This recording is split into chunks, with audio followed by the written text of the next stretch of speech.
Welcome to Predator Radio, your exclusive podcast channel for everything predator hunting related. Hi, and welcome to another episode of Predator Radio. My name's Jeff Turner, and I'm your host. And today we have a episode on a shooting-specific episode, and we're lucky enough to have John Alden with us. John was with us a few weeks ago on a podcast on his experience. He's got a long background in predator hunting. But what we did not get into on that episode was he has also a very vast background in shooting, PRS shooting, and just brings a lot of stuff to the table that we can kind of pick his brain. So, John, are you there with us? Yes, sir, Jeff. Pleasure to be here with you again this evening, man. I had a blast talking with you last week. That was a good time talking. Well, we appreciate it, and we kind of want to pick your brain again. So, I want to have the listeners a little bit of background just on who you are, your shooting background, kind of how you got to where you are doing competitive shooting. I know in the previous episode we covered kind of your predator hunting and that you've been really successful with that, but from my understanding, you've made some pretty good strides in the competitive shooting world too. I personally have very limited knowledge on that, so I was wondering if you can kind of give us the background on that and how you got to where you are. Yes, sir, not a problem. As far as shooting goes, been shooting guns my whole life since I was 4 years old. Grew up going to the mountains with my uncle, shooting at groundhogs at all the way out to 1,000 yards, and got some good experience and had a good time shooting at them a long time like that, or a long ways like that. And one thing led to another. I fell in love with reloading as well when I was about 16 and started reloading all my ammunition. And reloading is, it's kind of one of those things. It's either you love it or you hate it. And Right. I can't tell you the amount of the guys I meet that hate it, but I love it. I enjoy chasing every last little bit of accuracy I can get out of a gun. And, one thing just led to another and got into some long-range shooting matches. I actually went to a place up in Virginia that's pretty well known for shooting steel, because at this point in life, my main experience long-range shooting was deer hunting and groundhog hunting long range. And the guns that are used for that they're kind of cheating in a way. It's a 340 Weatherby neck down to a 30 cal, and it shoots Berger 185s at 3,500 feet per second, which is Spanish to a lot of guys. But essentially what that equates to is it gives you a lot of room for error. Right. And,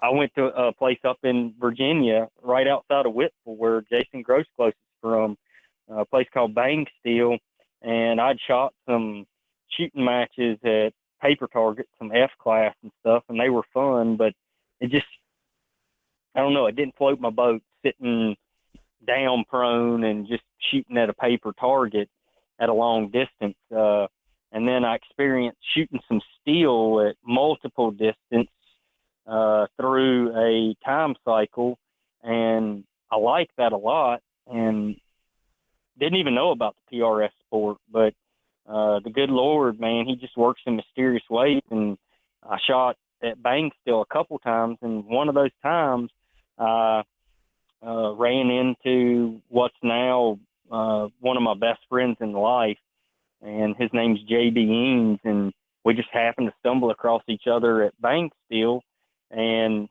talked, and JB's also a coyote hunter. He's not a nighttime coyote hunter. He prefers to daytime coyote hunt out west. And anyhow, we met, didn't think anything about it.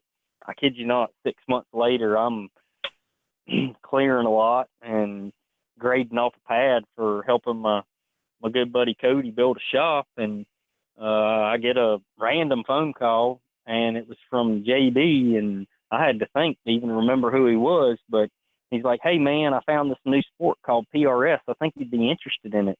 You should come to one of these matches and try it." And anyhow, man, the rest is history. It's in the rearview mirror. I fell in love with PRS, and I'm just as addicted to it as I am coyote hunting. It's awesome sport full of a lot of great guys. That's awesome. So that's kind of the short and sweet of getting to where I've been on long range side of it. Yep. Well, so building off that, want to kind of pick your brain. There's a lot of kind of, let me back up. So this podcast is, the first season is basically geared towards newer hunters and nighttime hunting.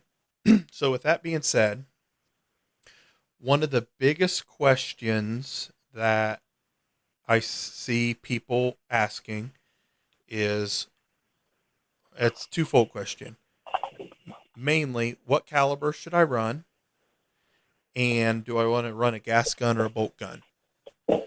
So for the, and I know that's, I think to answer that question properly, you have to know a little more about where the person's hunting and, that type of thing. But as a blanket statement, can you kind of walk people through the considerations of those things? Because, like, for instance, I started. Absolutely. Yeah, I started with a gas gun, 223, and then I fairly quickly switched to a 6mm bolt gun. I kind of have my reasons for that. Let me ask you this question. Did you lose a bunch of dogs with that 5.56? I did. So I'm kind of an analytical nerd. I track all of my stuff with apps and software, and I was not recovering 35%, roughly 35% of the dogs I shot, that I could tell through the thermal that I hit them. I was not recovering about 3 or 4 out of 10. Now, a lot of people say poor shot placement, need to be a better marksman, and that could very well have something to do with it. But I feel like I'm a similar skill level now, and I cannot now I hunt 4 or 5 nights a week. They all kind of blur together. But short of a big bull in the pasture that I don't want to mess with or something, I can't think of the last time I've not recovered a dog I've shot. Yes, sir. They pretty much. Well, let me go. Yes, sir. Let me go down this path, because man, you have the same exact experiences in hunting as I don't think that's just a coincidence. It's not a coincidence, Jeff. A lot of people lose dogs with 5.56, and same thing. A lot of people, it's all about shot placement, this or that.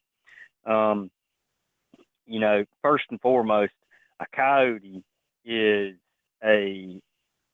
just a freaking beast of an animal. What they can handle, yeah. What they can handle. I mean, I'll blow their right shoulder completely off, perfect shoulder shot, and that sucker's still dragging across a 300-yard field. I mean, this past year in the Eastern, running 243 with hand loads, as my partner is too, and we were on one stand and had 2 dogs on the ground, and then there was a third dog way back to the left, and we both transitioned to the third dog, and it was about 400 yards out and was going away, and we were debating on taking the shot, but couldn't exactly take the shot because it was somewhat skylining. And anyhow, we ended up not taking the shot, and like a minute later, we pan back to our 2 dogs that were on the ground and folded up when we shot. Guess what? They're both gone. And I mean, that's just how tough they are. I mean, I've shot a bunch with my 243, and 20 minutes later, when I go out to recover them in the field, they're still alive and biting at their butt or whatever. Yeah. So did you find those two dogs that ran off during the tournament? Well, you know, that's a good point to hit on with the podcast. You know, when you're in a tournament, you don't have time to look. Well, you do have time to look. You do. It's just you have to weigh your odds. Okay. Right now, I know I had 2 solid hits on these dogs, but they made it to the other side of this 300-yard field. Is it smart for me to try to find these dogs, or am I more smart to be inclined to roll the dice and go to the next field and call in another double and kill both them in the same amount of time that I'm going to spend to go try to find these? And so my partner, he was ready. Come on, man, let's go find them, dude. They got to be at the edge of the woods right there. I'm like, brother, you're right. They probably are at the edge of the woods. Call me crazy, but we need to move on, because in the amount of time we're going to spend to find these, we could already possibly put 2 more on the ground, and we got to keep moving. So that's just food for thought for competition hunters. If you got enough ground to keep chasing them that over the competition or whatever. But back to the subject, the 223. It's kind of wild because my scenario happened a little bit backwards of yours, because I couldn't night hunt when I got into predator hunting here in North Carolina. I could just daytime hunt. And, you know, when I started, I picked out a 223 bolt gun. I was hand loading for it. Loved it. Good, light, accurate gun. I had it, shooting under a half inch at 100 yards, no problem. It was accurate. I had confidence in it. I was shooting some Nosler 50 grain boat tail ballistic tips in it. Good bullets. Massacred plenty of groundhogs in the mountains with this same setup, and shooting groundhogs at 400 yards and watch them blow up. Mm-hmm. And I lost over half my dogs that I shot with that gun during the daytime. I'd make a solid shot on them. They would hit the ground, roll over, and cut 4 flips and take off running again. And so through my experience, I walked away from all those stands with 2 things. And bear in mind, this is daytime hunting. I walked away with, well, I had that happen, and then there was other times where I would kill one, and he would fold there dead, or he would flip and run off, but it was a double that came in, and the second one was gone faster than I could rack the bolt and get another shot in. So, growing up, my first deer hunting rifle was a Remington 700 BDL and 243. I always reloaded for 243, and I just had a sweet spot in my heart for 243. I love it. It's a really good all-around cartridge. Plenty of knockdown power for deer hunting. A lot of guys, I'm gonna carry the 7mm mag, the 300 Win mag. They overkill when it comes to deer. But I love the 243, and I believed in it, and I knew I needed to go to a bigger cartridge for more knockdown power.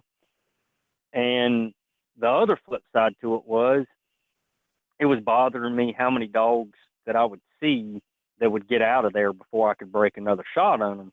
Now, mind you, this is all during daylight. This isn't even at nighttime yet, where I start seeing way more numbers. Right. And seeing triples come in. And so I made up my mind that I wanted a 243, and let me rewind just a little bit there, because I had my 223 bolt gun, and that happened, and I told myself, okay, well, I'm gonna buy me an AR-15 in 223. So I bought me a good AR, and I work hard for what I got. I'm definitely not rich. I'm just a firm believer in buy once, cry once. So I did my research on my AR before I bought it, and it took me a good while saving up. But I bought me a primary weapon system, PWS, which is a main competitor to LWRC. And I bought that because at the time of buying it, I was also thinking, if shit ever hits the fan, I want a dependable, reliable gun. And so I did all my research on direct impingement versus piston-driven ARs.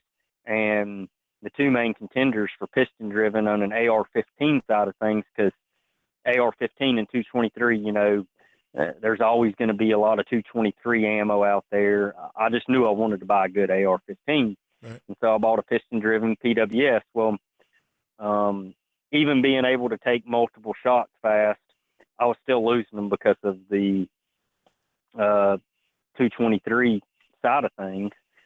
And so I got back on it and started researching, and lo and behold, I find out that DPMS made a AR-10.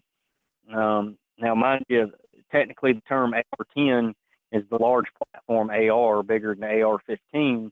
But the AR-10, I went with the DPMS, which is technically speaking an LR308 platform. AR-10 is Armalite's large platform because everything is generic and standard on the AR-15 platform. Everything's cross-compatible.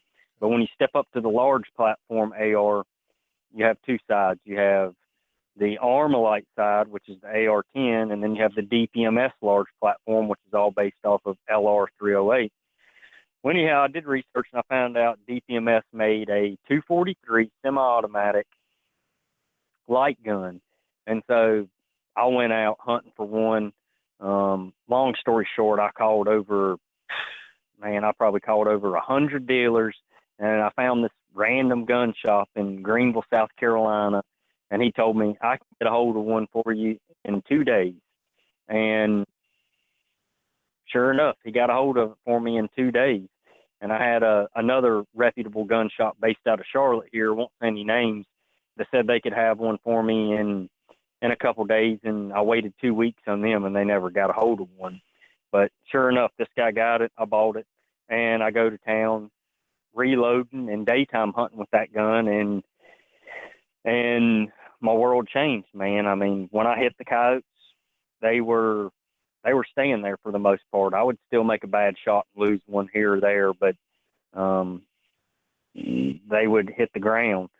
And so I pretty much drugged that out pretty heavy, but I'm not dead set on a bolt versus a gas gun. But what I prefer when it comes to nighttime predator hunting is a good gas gun chambered in something like a 243 or a 6 Creedmoor. The 22 Creedmoor is another good option if you reload. But as far as factory available ammunition, I would stick with a 6 Creed or a 243 and a gas gun. Okay. And your preference, and you run a gas gun now? Yes, sir. I run a DNA Firearm Systems 243 on my nighttime thermal and night vision gun, and then I run a DNA Firearm Systems 6 Creedmoor gas gun for my daytime setup. Well, neat. Okay. So, what's your... I don't know if it comes down to shooting discipline. What's your feelings on a newer person? Obviously not with your shooting background, but I came into predator hunting with 20 years as a police officer, carrying an AR platform for law enforcement purposes, and still switched to a bolt gun. Part of my reason was I felt like a bolt gun made me be a better shooter. Do you have any... And obviously the reason being the whole not going with the quantity over quality theory.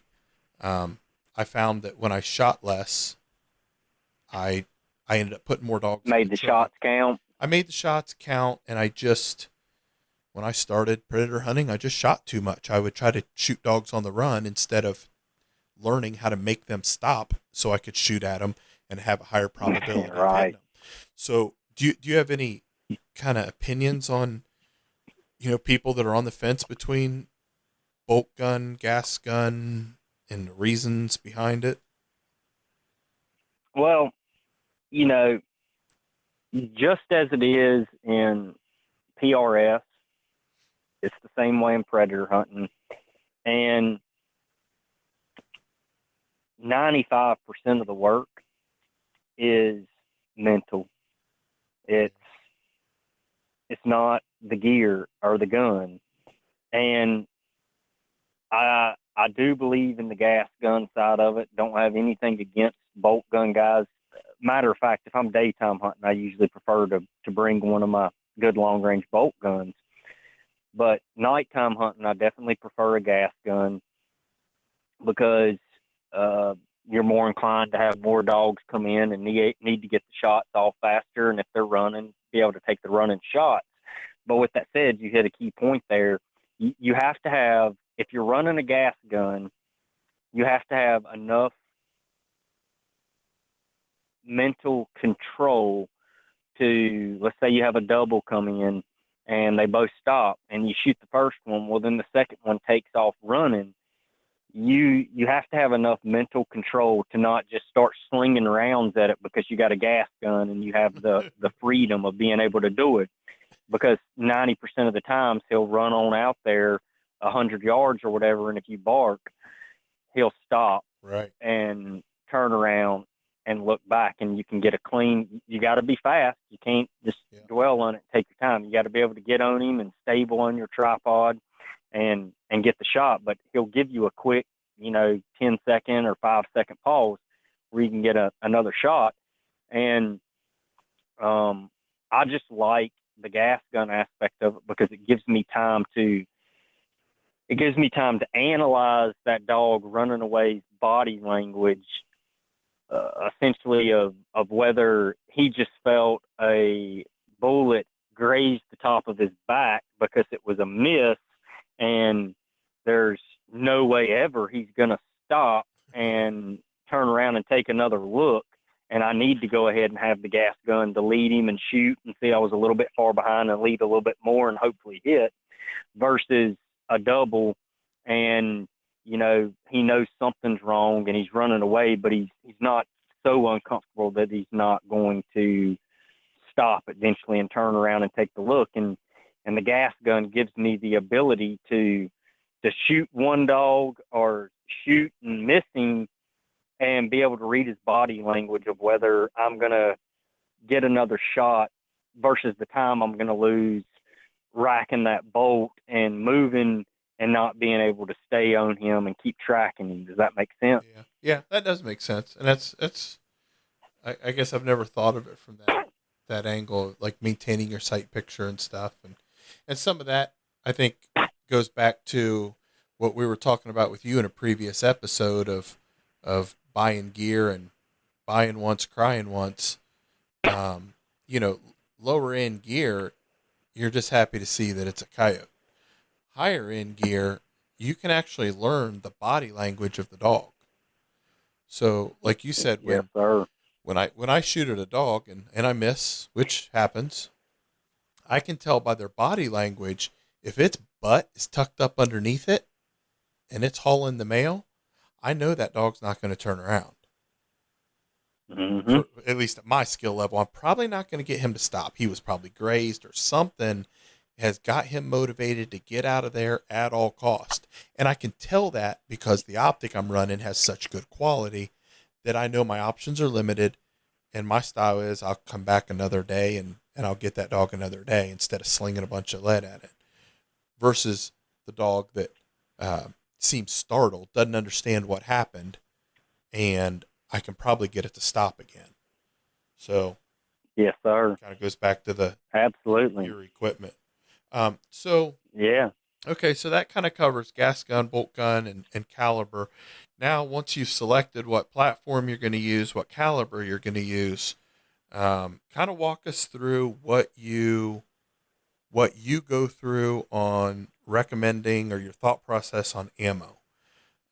Because when we were talking a few months ago and setting up this podcast, I had a chance to talk to you real briefly on the phone, and and when I mentioned that I run a six Creed with 103 grain ELDX, that Hornady Precision Hunter, and I expressed some of my concerns with formulating dope out at longer yardage and stuff, and you said, well, drop down to what I think it was a 75 grain Hornady, and it's probably, since you're shooting a 6 Creed, I haven't paid attention extremely close. I know the lightest bullet you can get in a 6 Creedmoor right now, factory ammo, is a 70 grain Nosler, and a lot of really good predator hunters such as Kyle Krickenberger, Colt Minute, bunch of those guys run factory 70 grain Noslers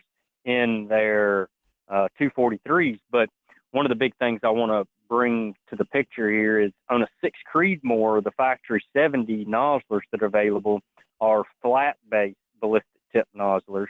And I'm sure we're going to have a lot of listeners here that might disagree with what I'm saying at, but a flat base ballistic tip Nosler is it's really explosive, and that doesn't necessarily mean a bad thing, but it's not what I would prefer, nor would guys like Colt or Kyle Krickenberger, because what the splash can lead to is if you make a perfect shot in the shoulders, that flat base 70, when it hits the shoulder and hits the hide on the side, it explodes. And a lot of the time that bullet doesn't have the ability to penetrate very deep before it explodes, because you want it to hit that shoulder, take out the shoulder, then explode internally and take out the heart and lungs or whatever, will you? Well, the flat base, just in my experiences, doesn't do a good job at that. Now, in 243 offerings, when you buy a 70 grain, like the Federal 70 grain nozzle ammo, that's a 70 grain boat tail ballistic tip. And that bullet acts completely different. It penetrates more and explodes. When we were talking before, I wasn't aware if there were 75 VMAXs I just out looked, there or 80, not. I just glanced up at the boxes on my 87? shelf. 87 grain, yeah. The 87 VMAX. That's exactly it. That's what I thought I remembered telling you to go to. And I got some other good predator hunters that, the Ruger Precision, like you shoot, is an extremely popular choice. I got quite a few other buddies in predator hunting. My good buddy Jeremy Blackman, he runs a 6 Creedmoor Ruger Precision, and he tried jumping the bandwagon and went to an AR 15 and 223, hated it, and like his confidence is in the bolt gun. And so I'm not going to tell anybody that you're crazy if you're not running a gas gun. By no means. A lot of it comes down to what you're comfortable with and what you like running.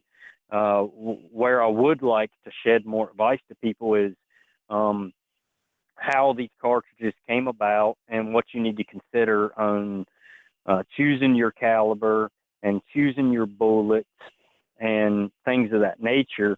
Obviously, I'm a reloader. I reload all my ammo just because I'm addicted to reloading. I love it. I just got done dedicating a whole room into my house, remodeling it for my reloading room. So I guess from this standpoint, the two main cartridges we're focused on are the 243 versus the 6mm. And there's other cartridges out there that don't end up having this much variation, such as the 223 or,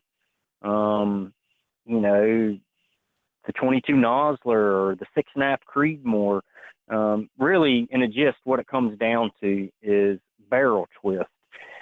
And a 6mm has such a broad range of bullet weight that the barrel twists get mixed up. And I just want to go over this because it's kind of some good history and it'll make sense to a lot of guys. One of my really good friends, his name's Brandon. He owns Blue Collar Reloading, which I highly recommend any reloaders check him out, man. Awesome deal. Get a hold of any bullets or brass that you're wanting, who I buy all my reloading supplies through. Me and him were talking probably like, man, the way time flies. I guess 5 years ago or 4 years ago, the 6 Creedmoor at the time was a Wildcat. It wasn't a Sammy spec cartridge, and I had built my first PRS gun on the 6 Creedmoor platform, which was a Wildcat at the time.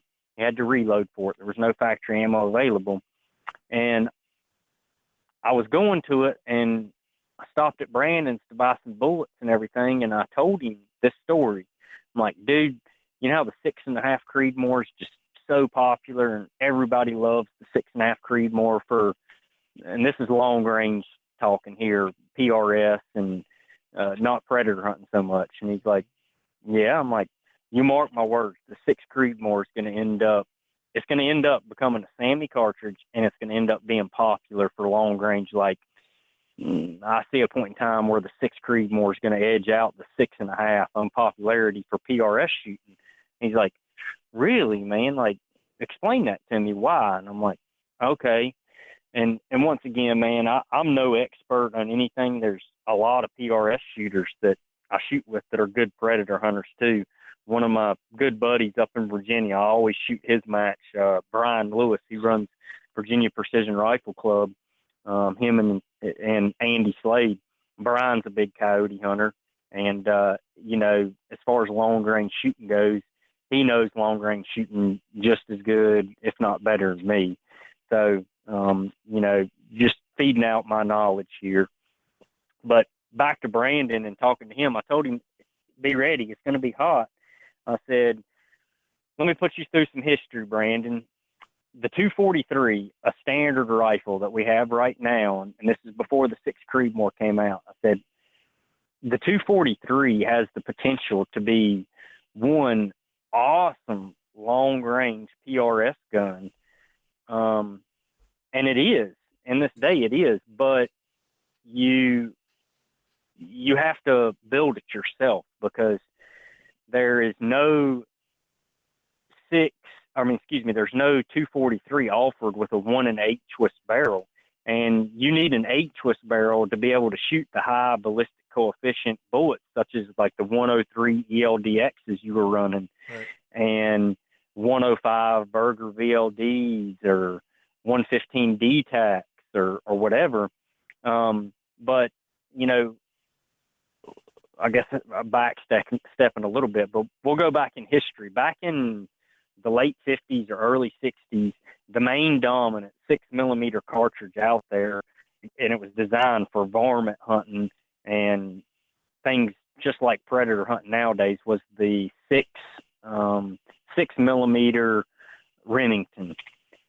And the 6mm Remington is still a awesome cartridge. It's faster than a 243. You have the ability to be faster than the 6 Creedmoor with it. It's a longer cartridge, so it's harder to run in magazine style short actions. But the 6mm Remington had the upper hand on the 243 as far as speed and everything goes. But when Remington designed that gun, they built that gun around a 1 in 12 twist barrel. Now, instead of speaking Spanish, I'll just, explain that in a 6mm cartridge, a 1 in 12 twist is only going to stabilize and be good with bullets up to, not to the dotted line, but roughly speaking around the maybe 80 grain or 85 grain Sierra hollow point boat tail. And then any bullet heavier than that, the barrel's not it won't stabilize the bullets. It won't shoot a good group. because it won't stabilize the bullets. Well, then Winchester, like 5 or 10 years, I'm not exactly sure on the years wise, they bring out the 243 Winchester, which is slower than the 6mm Remington. But Winchester's big thing was they decided they were going to build this cartridge around a 1 in 10 twist barrel. Well, when they went to a 1 in 10 twist barrel, that enabled what the 6 Remington is just a good prairie dog varmint hunting cartridge. Now it's got a 1 in 10 twist in the 243 Winchester. It can fully stabilize 100 grain soft point bullets that'll work good for deer hunting. And so shortly lived, the 243 Winchester won the battle and became the dominant cartridge, and the 6mm Remington kind of went on the back burner. It was still around, it was still available, but the 243 became the popular go-to cartridge.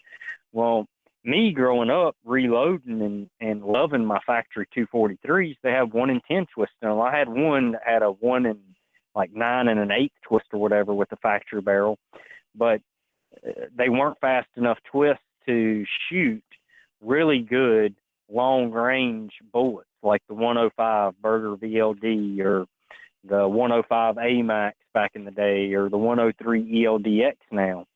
Right. And so it was good for 100 grain partition or soft point style bullet, but about the heaviest long range bullet that it could stabilize was a 87 grain VMAX or 87 grain Berger VLD. So the 6mm variant never got popular on the long range world unless you completely custom build a gun. Well, then Hornady thinks outside the box, and just like I was telling my buddy Brandon, sure enough, the 6 Creedmoor gets adopted as a SAMI spec cartridge. Factory ammo starts getting made for it, and the 6 Creedmoor comes out with a factory twist of a 1 in 8 twist or a 1 in 7.5 twist. Mm-hmm. And so the 6 Creedmoor was designed for the long range shooters, and they offer the factory ammunition with the high BC 103s and 108s and 105s and everything. And a 6 Creedmoor is one of my main choices in PRS shooting. I either shoot a 6 Creedmoor or I shoot a 6 Dasher. And I haven't been able to reload for the past 4 months because I moved and I've been redoing my reloading room. And I'm just glad that I have a 6 Creedmoor for the long range side of things, because I was buying factory ammunition and still shooting halfway decent in matches because the factory ammo is good. Yeah. I mean, shooting all the way out to, I hit the mile target at Big Dog Steel up in Ohio with factory ammo. And,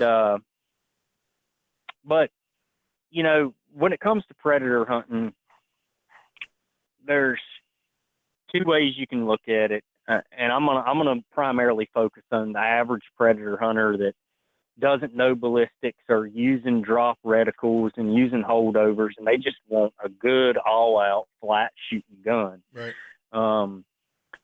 Your best option with the 6 Creedmoor factory 1 in 8 twist, with factory available ammunition, the 87, like I told you, and that 87 is, the heavier you go with a bullet, the more kinetic energy it has. So the 103s you were shooting, they have more kinetic energy than the 87s. Right. But those 87s are going to fly a lot flatter for you, and therefore, if you don't have the rangefinder on the side of your nighttime coyote gun and you're just taking a wild guess that he's at 300, you know, you're more likely to hit him with that 87 because it's flatter shooting.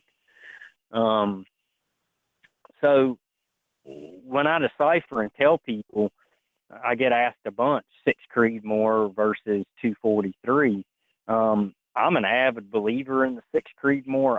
I love the 6 Creedmoor, like, especially since I'm a reloader and I build my own guns, and I can build me a 6 Creedmoor with a 1 in 10 twist for nighttime predator hunting. I would give the upper hand to the 6 Creedmoor. It's just a better, more efficient case design cartridge. But that's because I'm a reloader. Right. If you're not a reloader and you're going off the shelf ammunition, the 243 is a far better option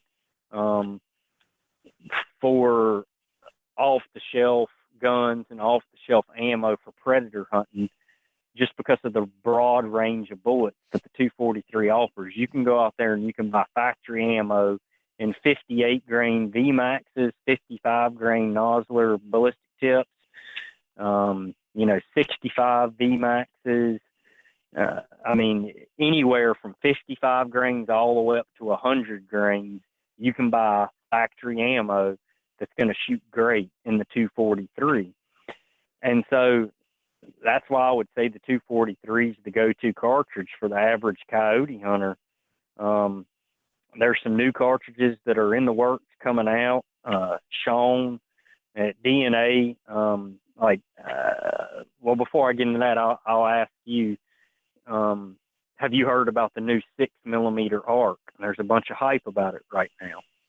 Yeah, I've seen some stuff about it, but honestly have no idea what it is, how it's developed, or anything like that. Right. Well, I'll relate. You remember when the 224 Valkyrie came out a few years ago, and I saw a bunch of predator hunters jump on that bandwagon. Yeah, they jumped back off about as quick, didn't they? Some of them swear by it. But Really? Okay.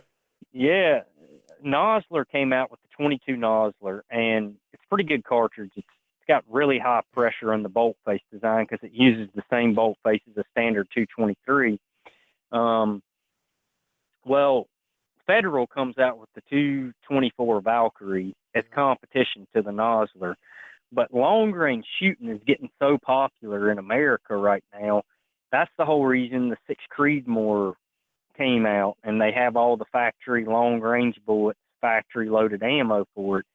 Well, the Valkyrie was actually designed for the long-range side of things, and it was designed for shooting the heavier 22 projectiles like 95 grain Sierras and 90 grain Noslers. It was designed for somebody in the small platform AR, the AR-15, to be able to feel like they could shoot long range with it.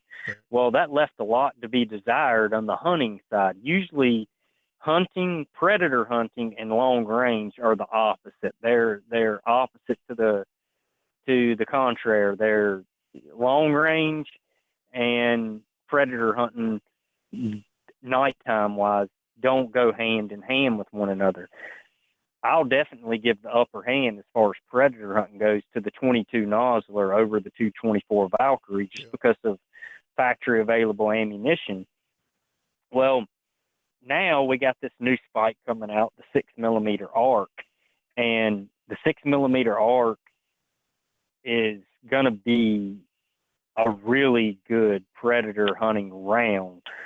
But the 6mm arc, just like the 224 Valkyrie, just like the 6 Creedmoor, the new 6mm arc is designed for the long range side of things. They come with a 1 8 twist barrel, and all the factory ammunition is the heavier bullets with the high ballistic coefficient for shooting 600 yards and out. It leaves a lot to be desired on the lighter bullets like the 70s and the 87s and stuff. Well, it'll shoot 87s great, but on the 70s and everything, because there's not going to be factory ammo available for it, and it's designed on a 1 8 twist barrel, because their main market they're going for it and the predator hunters is the long range shooters. Right. Well, that gun will be awesome with a 1 10 twist, and just for listeners out there, if they're interested in that gun or whatever, I had the whole conversation with Sean, and I mean, in the beginning, I'm like, dude, I think this will be an awesome cartridge, but there's two things left desired on the table. There's not going to be any factory ammo available in the lighter bullets that are good for predator hunting. And two, they come with a 1 8 twist, and it's better off with a 1 10 twist for nighttime predator hunting. And so Sean went into the works, and he offers these guns in 1 in 10 twist, and he's got a ammo manufacturer that's going to offer factory available ammo for this cartridge with 70 grains and the lighter bullets that are better for predator hunting at nighttime for your average shooter. Man, I hope I'm coming across to the average listener good. I hope I'm not confusing them. Nope. It makes perfectly good sense. And I think it's a lot of things that people don't understand, or even for me, I didn't consider it. So until you explained to me matching my bullet weight to the twist of my gun, I didn't really put all those things together until you kind of explained the whole picture.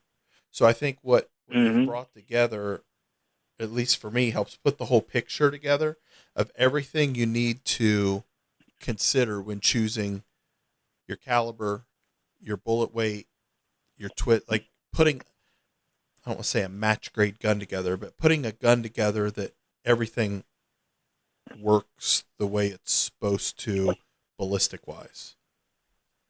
Yes, sir. Yeah, I think that's what's important, and people need the information on it. You know, everybody's got an opinion on what bullet, what, you know, what they like. But what I like to do is find somebody like you that has the data, put the information out, and let the person kind of draw their own conclusion, you know, based on that. Yes, sir. Absolutely. And, you know, I'm pretty much basing this off of, like I say, factory available stuff, something you can go put your hands on, pick up off the shelf and pick the bullets up and go nighttime predator hunting. Now, I actually like, I run, I currently right now I'm running 87s in my 243, and 87s will run fine in a 1 in 10 twist. And I'm running 87s in mine. I told you, I recommended that to you because I knew that was the lightest good bullet available for you in the 6 Creedmoor with factory ammo offerings for predator hunting. Now, in the 243, would I recommend somebody to run the 87s when they have the option of running 70s or 58s? No, I'm going to tell them to go with the 58s or the 70s. And the main reason for that is speed. And when it comes to ballistics, a high BC heavy bullet always wins in the long run. It's going to be flatter than your lighter 70 grain bullet, but you don't get to that fine line until you get to about 500 yards. And, you know, the average predator hunter isn't going to shoot past 300 yards most of the time. Right. And if you're shooting 300 yards and in, and especially if you don't have a silencer co-radius or a rangefinder mounted on the side of your gun, I know predator hunters want whatever's going to be shooting the flattest that it can shoot. When I have it sighted in at 100, I still want it to be able to hit a coyote size, you know, a coyote at 300. And the lighter bullets going faster are flatter, you know, inside of 500 yards. And the more you pay attention to ballistics, the more you'll realize, well, the 70's got the upper hand on the 58 when I get to 400 yards, but at 300 yards, the 58's still flatter than the 70. Right. And the farther out you get, the heavier bullet outweighs the lighter bullet. But as a general rule of thumb, what I personally do, and it's giving away some secrets, man, but, you know, I'm just here to try to help your listeners and fellow predator hunters become better and put more dogs on the ground. Most people like to sight in dead on at 100 yards. And there's nothing wrong with that. But what I do is, and it's not what I currently do, actually. What I currently do is completely different. But I know the ballistics and the holdovers and certain things that the average guy is going to have a hard time wrapping his mind around. But what I would do for your factory ammo guy that doesn't know ballistics good, I would pick a good lighter bullet, the lightest that you can shoot in your platform that you feel is adequate. That's a roundabout answer, but like I like 58 grain VMAXs, but I know a lot of good predator hunters that don't like the 58. They feel like they've lost a lot of dogs with it, and they feel like the 70 grain Nosler boat tail ballistic tip puts them on the ground better. That's not my experience, but you know, everybody has their own experiences, and a lot of it comes down to the mental side of it, right, and it comes down to the confidence level. But what I would recommend the average shooter shooting factory ammo to do would be sight in 1.5 inches, an inch to 1.5 inches high at 100. And see, with your scopes and your guns, like let's just talk, all the different thermals adjust different amounts per click depending on what power you're on and everything. But let's talk from a day optic standpoint, because everybody will get the gist of it. You got your normal scope that moves your bullet 1/4 of an inch for one click at 100 yards. Well, that 1/4 of an inch at 100, when you go back to 300 yards, a 1/4 MOA actually represents roughly 3/4 of an inch at 300 yards. And so the reason that that's somewhat important is if you sight in 1 inch high at 100 yards, ballistic wise, no matter what cartridge you're shooting, you're raising your shot 3 inches higher at 300 yards. And when you do the math and you sight in 1 inch high at 100, you're taking 3 inches of drop in that bullet out on a coyote at 300 yards. And let's just say whatever you're shooting is 8 inches low. If you sight it on dead on at 100, it's going to be 8 inches low at 300 yards. Well, if you sight it in 1 inch high at 100, now it's only going to be 5 inches low at 300 yards. And you're flattening it out where you're more likely to hit that coyote. And so that's what I would recommend the average, shooter do with the factory ammo. Sight in a little bit high at 100, and it's going to make up for itself at 300. Matter of fact, with my 58s and my hand loads, when I sight in 1.5 inches high at 100, it's only 2 inches low at 300 yards.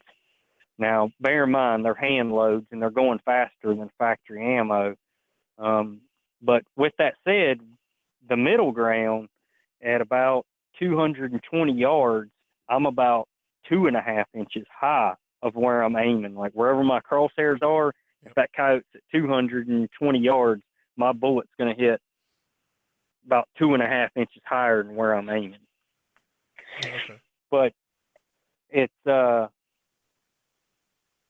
a fun game. Here's another big advice, and the hats off and the credit goes to Daniel Wright, DJ, big MFK hunter up out of Wisconsin. Yep.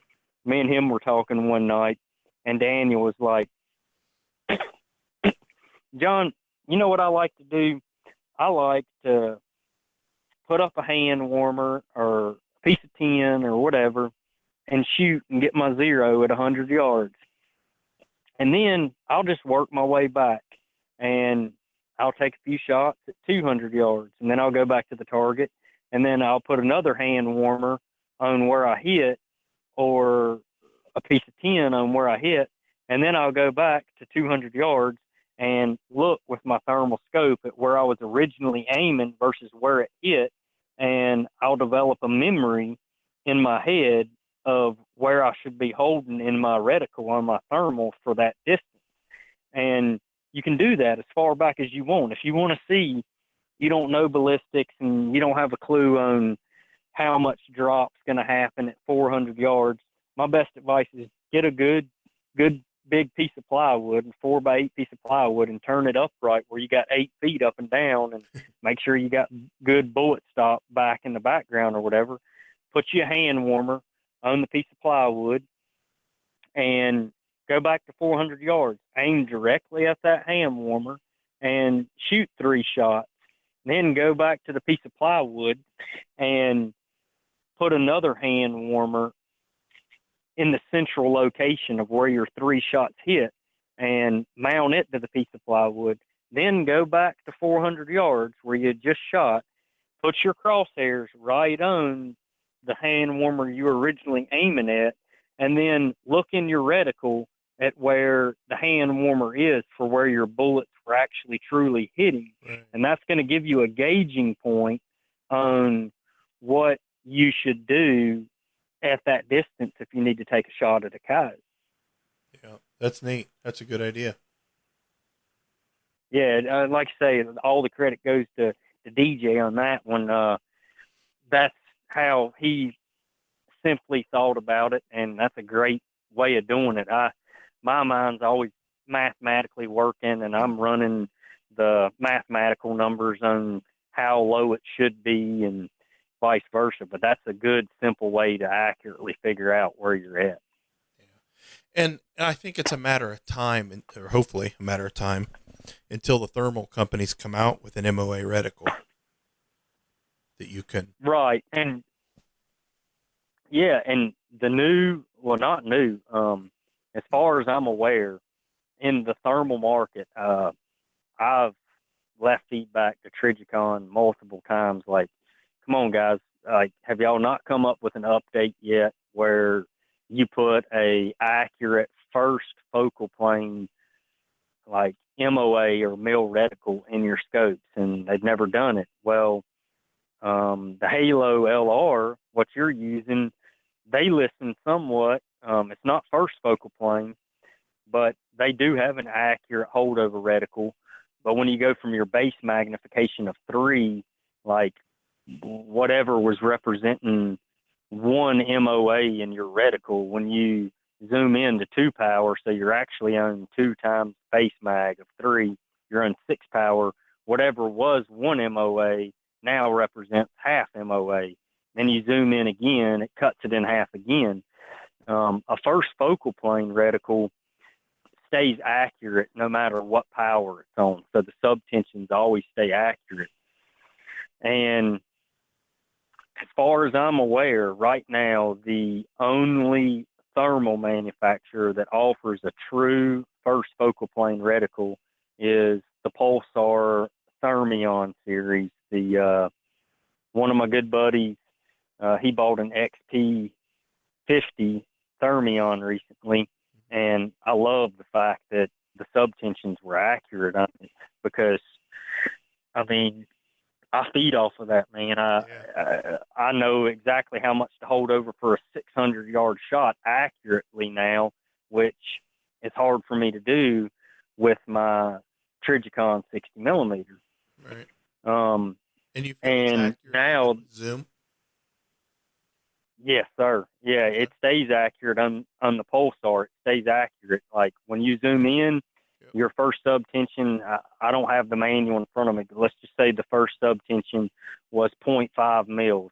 Yep. When you zoom in, it's the first subtension, still 0.5 mils. You zoom in again, and the reticle grows in size. It doesn't stay the same size every time you zoom in. As you zoom in, the reticle gets bigger, and the reason it gets bigger is because it's staying accurate to what it truly represents. Gotcha. Well, neat. And, you know, I'm just waiting for a good, affordable clip-on thermal, man, and then I'll be running a day optic with a first focal plane day optic and be able to accurately use the subtensions.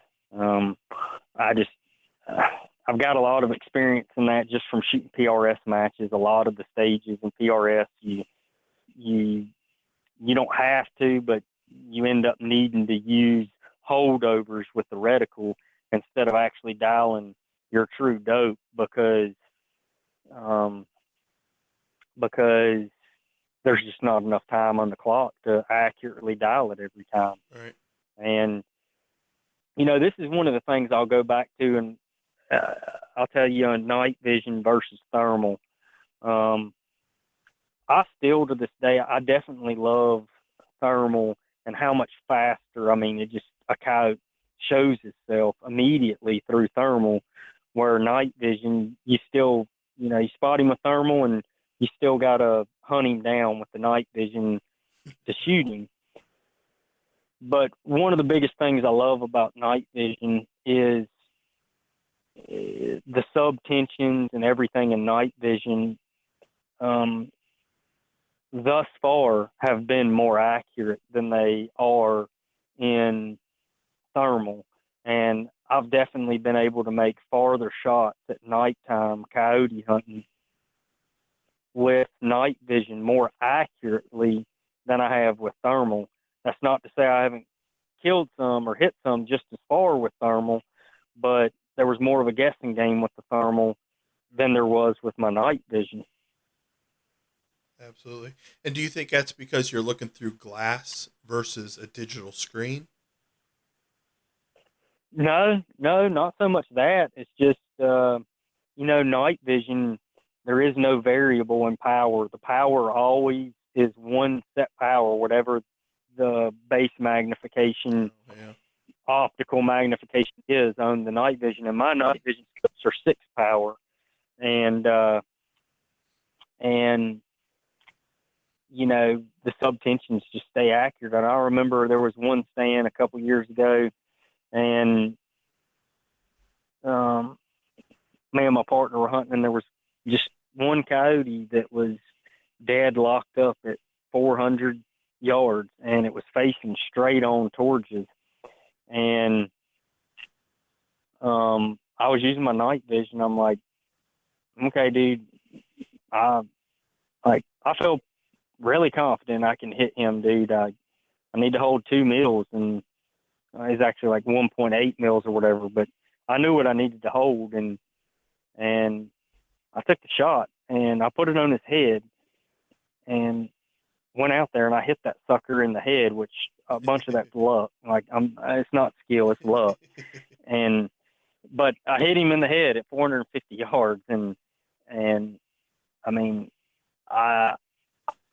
if I have to choose between night vision and thermal currently with what gear I have, my 60 millimeter Trigicon versus my D760 Gen 3 night vision, and I have to take a shot at a coyote at 450 or 500 yards,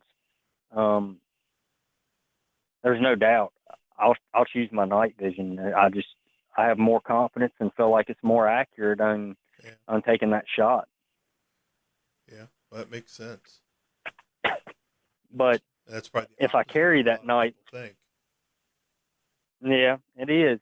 But if I carry my night vision, I also know there's a lot of potential coyotes that I'm going to kill way faster with thermal that I won't kill using the night vision, just because of having to find them, in the night vision versus the thermal.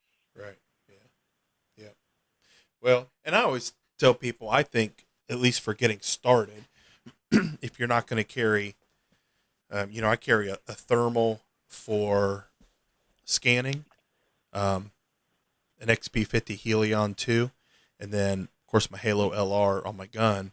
Now, I don't carry a scanner out in the field. I'm kind of the opposite of most people. I scan off my gun. But I tell people, if you have a limited budget, or you're trying to get a scanner and a gun optic, I think the best setup is to be able to scan with a thermal and still shoot with night vision.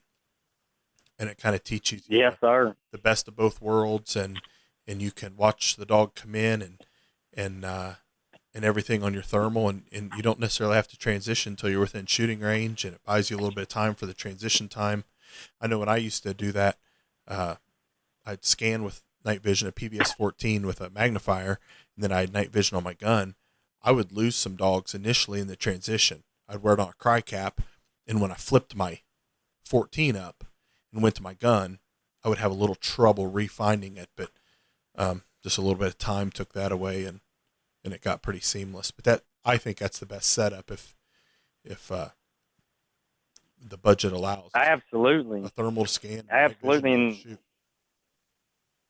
yes, sir. That's the same thing. That's what makes it so hard for me to go away from thermal now, is just I'm scanning with my Helion XP50, same thing, and spot the dogs, and then I transition to my thermal scope, and I mean, they just pop immediately. There is no couple second delay on finding them. Whereas night vision, you got that couple seconds finding them. But that brings up another good point. And if I'm talking to somebody that's just, doesn't have just, uptight, got a big family, whatever, there's just no way they can pull finance and, a scanner and a good scope. Honestly, in true honesty, what I tell those people is my best recommendation to you would be to buy a good scanner, a good monocular that you can scan with good, and then wait until those coyotes get in good, close range, and use the light. Like, yeah, that coyote's at 150 yards, light him up, but make sure he's in close and watch him good with the thermal.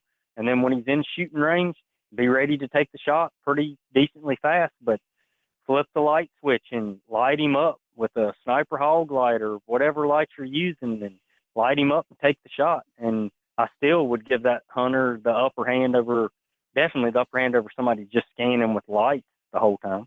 Oh, absolutely. And it kind of goes back to my saying of you can't shoot at what you can't see. A lot of when I always say too that I learn from every stand. So there's a lot of value in seeing what that coyote is doing and what his body language is doing as he's coming in. So if you change up your sound and it slows the dog down or hinks him up, you have to be able to see that through your thermal. And if you can't see what he's doing when he's coming in and be able to manipulate his behavior to draw him in close and draw him in where you want him, the whole stand's kind of for nothing. Like, you may end up spooking the dog and scaring him off. You never knew it because you couldn't see him. So, yeah, I think people underestimate the value in being able to see the dog from a ways out, watch him come in, and stay on that scanner until he's well within shooting range. There's no use in switching to the gun outside of the range of the optic on the gun. So, yeah. Yes, sir. All brings for up sure. And good points. Some people might call me crazy for this too.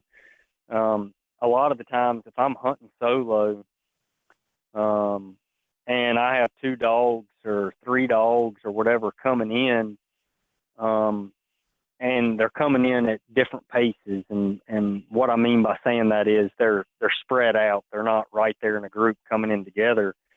I usually personally focus on the farther dog first. Now, I'm not telling you if I have one at 100 and one at 200 and another one at 500, I'm going to shoot at 500 first. Right. I'll shoot at that 200 first, but I oftentimes shoot at the most reasonable distance further dog. Yep. I shoot them first because it gives the closer dogs more time running away to be more likely to stop for another shot. Absolutely. I do the exact same thing. And I've had ones where, shooting suppressed, I've had dogs that have come in, and when I have a situation like that, I always try to let the call play to cover up the sound of my shot, but they're obviously going to hear that bullet hitting the dog if it's close to them.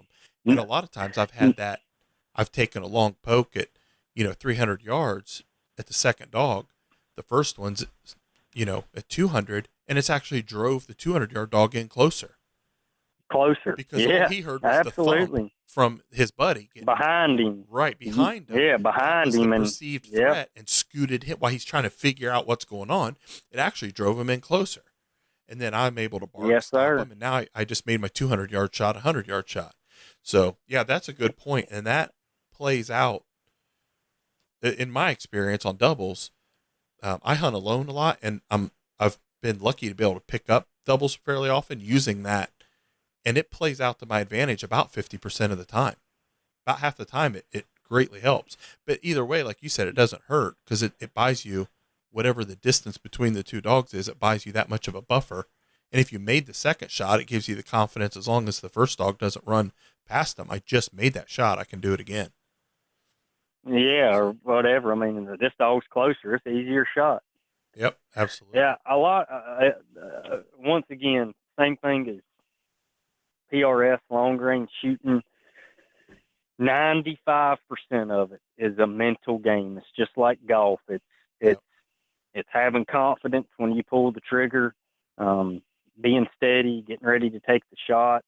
You know, another good thing to talk about on this is, you know, definitely buy the best tripod setup that you can afford. I mean, I do feel like you get to a point where there's some overpriced tripods, but I mean, a good tripod's worth its weight in gold on how much of a difference it makes on getting steady fast. Absolutely. A good tripod, ball head, kind of how everything welds to your tripod. Don't you agree?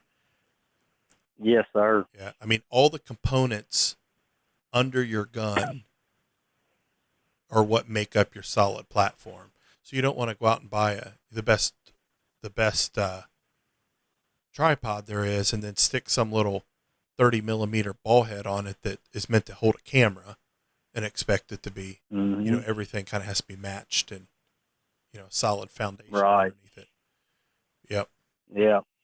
And Cameron, he has a wide range of good setups there. Yep. For sure. I run the Fiesel Creek Tac 4375 with a TL3, really right stuff TL3 leveling base, and I love it. I mean, I have great confidence in that setup, and it's just wild how it transitions from hunting to PRS. Some of the PRS matches have tripod stages, and I watch a fair amount of guys get intimidated by tripod stages, and it's hard for me to see where they're coming from because I'm not in their shoes. Right. But at the same time, I do realize that I just have a lot more hours behind a tripod setup than they do, so I'm way more comfortable on it. But a good tripod's worth its weight in gold. I mean, like I still to this day, I still remember when hog saddles came out and everything, and Yep. man, you couldn't pay me to run a hog saddle, man. Like I've shot off of them before, and I don't feel the stability in those setups. Yeah. I'm not a fan of any of the clamp style. I know guys that run them and like them, but I often wonder in the back of my head if they like them because they've never tried a direct mount setup either. What's your setup? What are you running? So I run a 70 millimeter Cretac ball head, and then I just run the Slick 700 tripod. But Right. I've kind of got a backwards theory on, everybody goes for light everything. Lightweight. Yeah. So I got a really nice Fiesel. I don't remember which one it was. Carbon fiber setup. Got it from Cameron, and I didn't really care for it because I run my RPR and it's a big heavy bolt gun. And what I was noticing with the carbon fiber legs is I was getting a little bit of flex on it. Flex. And I just didn't feel like it was as rigid. But people pick up my setup and think, my God, you're lugging around like 20 pounds. I prefer a heavy gun.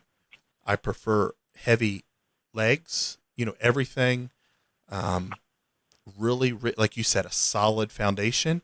And I feel like the more solid the foundation, you do pick up some weight with that. But I really like how my gun's set up. And, I do powerlifting. Like I, I'm used to just kind of lugging around heavy stuff, so I don't mind it. I throw it over my shoulder at the truck and walk in with everything as one piece, and have no worries about that gun falling off my tripod. And I just think that for me, that weight helps me pick up some accuracy. And when I've tried to shoot Yes, sir. other people's lighter guns, I'm by no means a sharpshooter to start with. So I need every little bit of advantage I can. So I feel like running a heavy setup gives me a little bit of an advantage. It's kind of the opposite of what other people do, but kind of goes back to do what works for you. So what I run, I'm not sure I would suggest. I think the average person would get tired of lugging it around, especially if they do it, 4 or 5 nights a week. But for me, it works. Right. And I mean, you hit the nail on the head there too.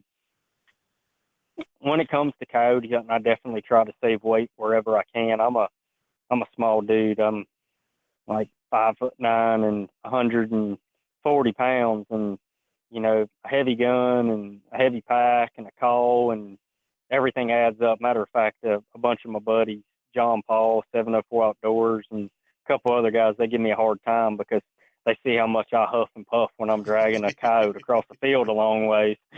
And, I prefer a light setup, but you hit the nail on the head there because, like, a heavy gun and weight,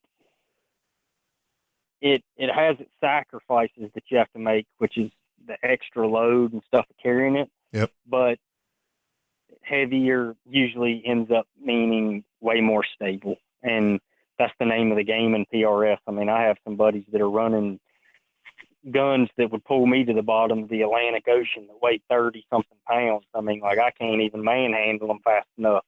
But I mean, when those guys shoot, the gun doesn't even move because it's so heavy. Yeah.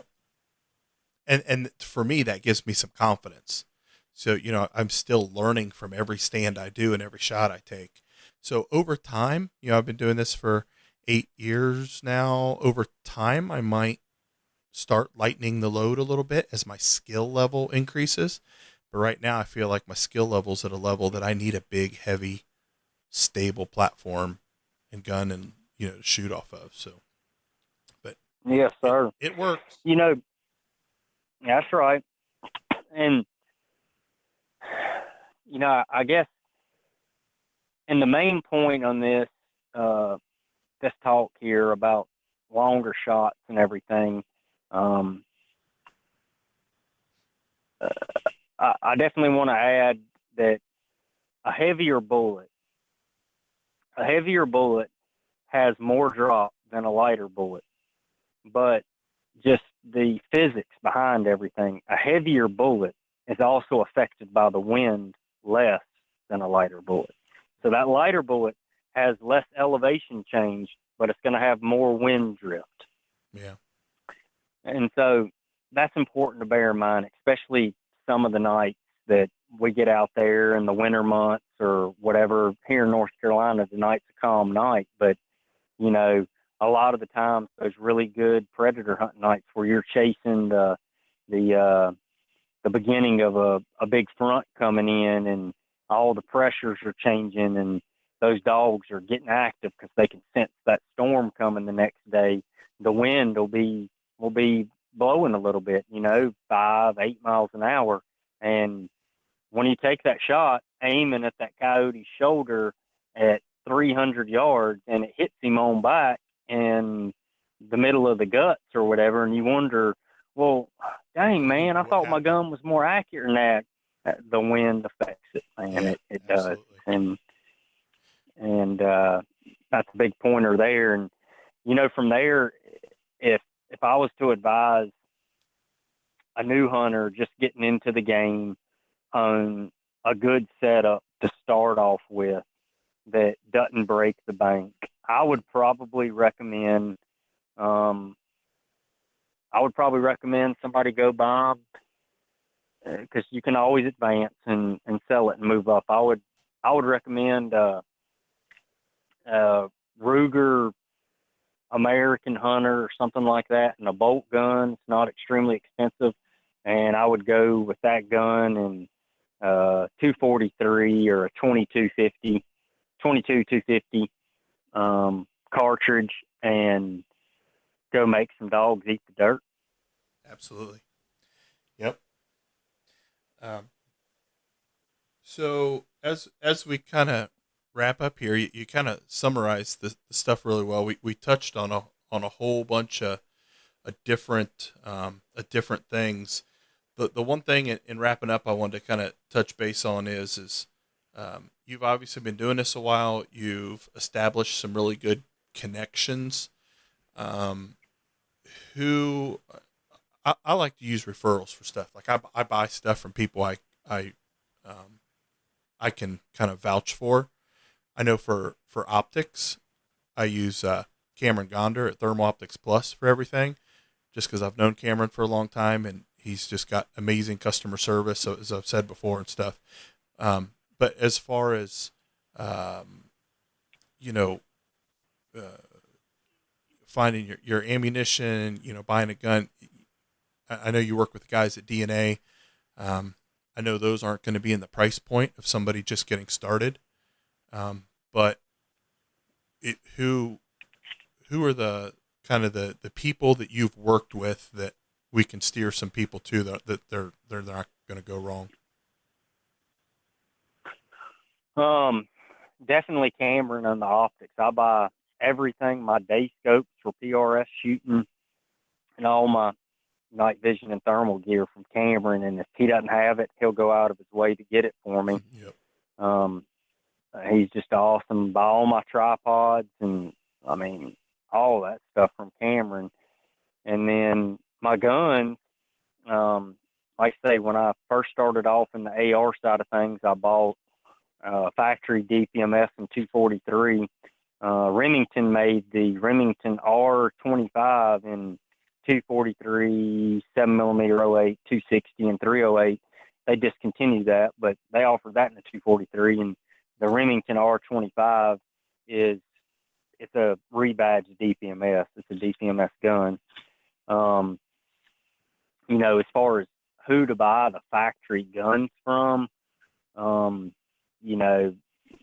I just recommend doing your homework, getting on Gun Broker, seeing where you can find the best deal, and go from there. Get it shipped to your local FFL, or more importantly, develop those close relationships with your small town community guys. Start hanging out at the pawn shop and develop a relationship with the owner that sells guns there, the local gun shop, and develop a good relationship with them, and they'll give you a good deal on the gun. That's actually right now, currently where we stand in America, a big thing that I emphasize is support local, not corporate. And from there, if you're looking for a custom gun that's tailored to the T on your needs, definitely pick up the phone and give Sean at DNA Firearm Systems a call. He can build you a Hammer 243 or 6 Creedmoor with a 1 in 10 twist, or the new 6mm arc with a 1 in 10 twist, and hook you up with the ammo manufacturer he's dealing with on good loads for coyote hunting specifically, and those certain calibers. And then if you're a reloader such as I am myself, he can custom tailor you a gun with the twist that you want, and everything from there. They're not cheap, but you get what you pay for. And I use Sean for he does most of my custom work for my PRS guns and things of that nature too. And he has, he's OCD as can be, man. He's attention to the last detail. He's really big in Cerakote too. He loves giving that customer their personal touch on their flavor of exactly what color they want. And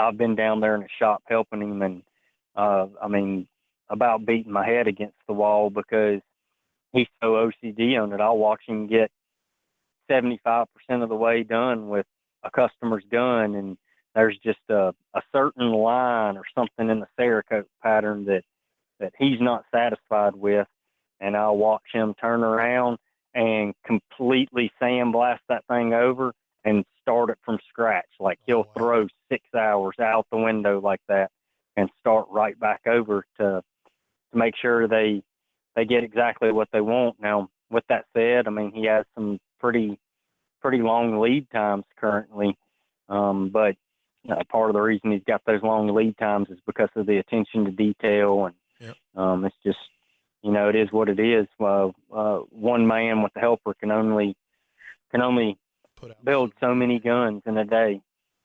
Yep. So, awesome.